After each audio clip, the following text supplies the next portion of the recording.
All right. Well, hey guys, we're back and we're setting up here for hole number 9 here. I'm going to use a very similar bag to what I used yesterday. We're just going to basically try to beat the ball up there. I'm going to use very little power. As you can see, I'm probably about maybe 9-ish, 8-ish rings from the edge, which means I can go probably to a little bit of power, but I also at the same time have to be very mindful with how much I add. So here you're going to see me just gently add on some power, not very much.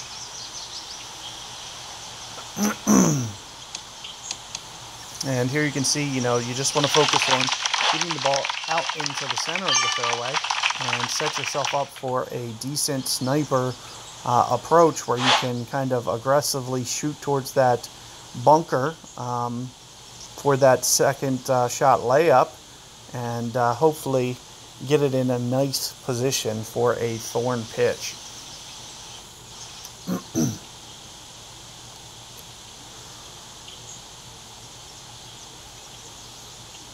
So I do recommend, a katana or a kingmaker. I'm going to use a kingmaker today. I'd really like to focus on a little bit more precision and get that wind down so I don't have to play quite as many rings to pull this shot off. It would be nice to make this one today, especially with just missing 8. So anytime you miss 8, you really feel a lot more pressure getting 9 because 8 should be virtually guaranteed. Should have been the easiest hole on this entire set. So the fact that, I messed it up really does not really sit too well. But, at the very least, we're going to concentrate here and try to get ourselves in the best position we can. I'm just going to go pretty much, full top spin and just ease off the power so it just kind of gently rolls up here and gets close to the bunker.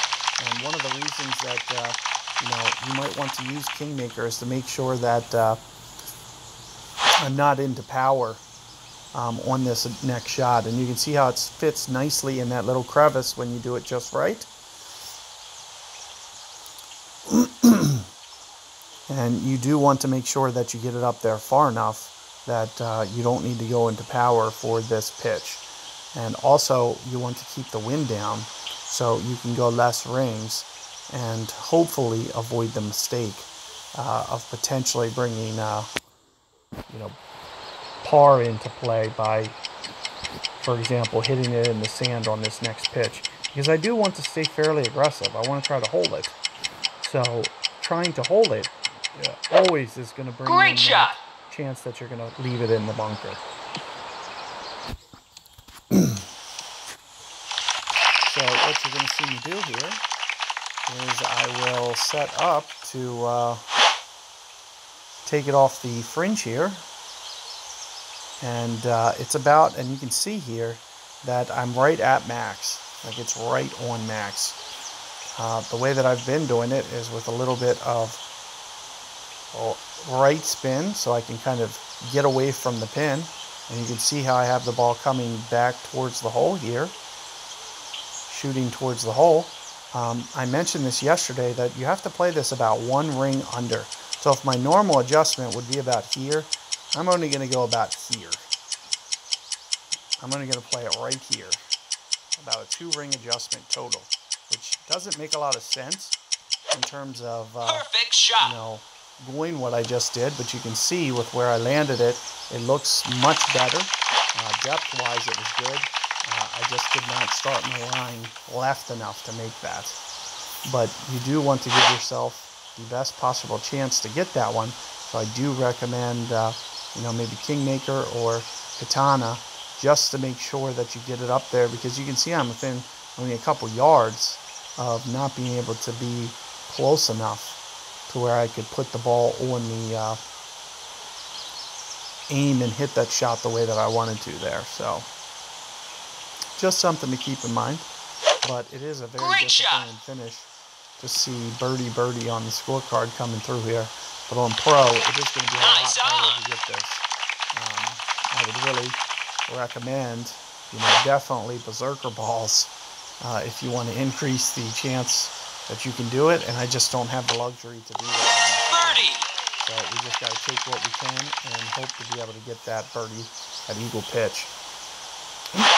But at the very least, you know, you got to play it somewhat conservative when you do that ring adjustment, because when you move down to a lower target like that, it makes the ball come in flatter. It changes the trajectory of your ball.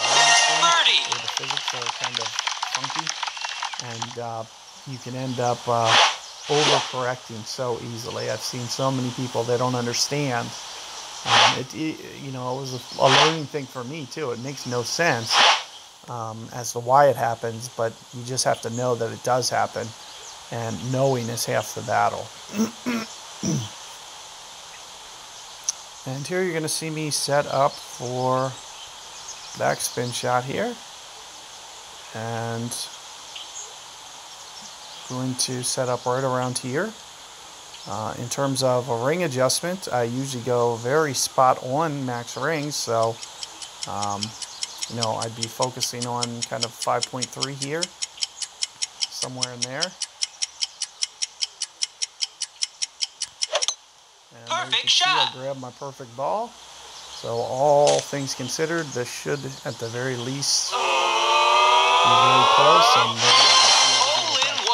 so unfortunately,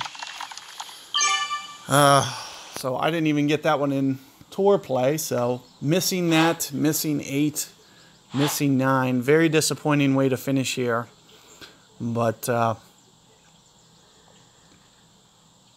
know, hopefully we can at least learn from these mistakes and move forward in future rounds. You know, seeing some of these shots just miss is half the battle. Once you see them just miss, you know you just have to make minor tweaks to get them to fall come opening round, come weekend round. So that's the best advice that I can give you guys.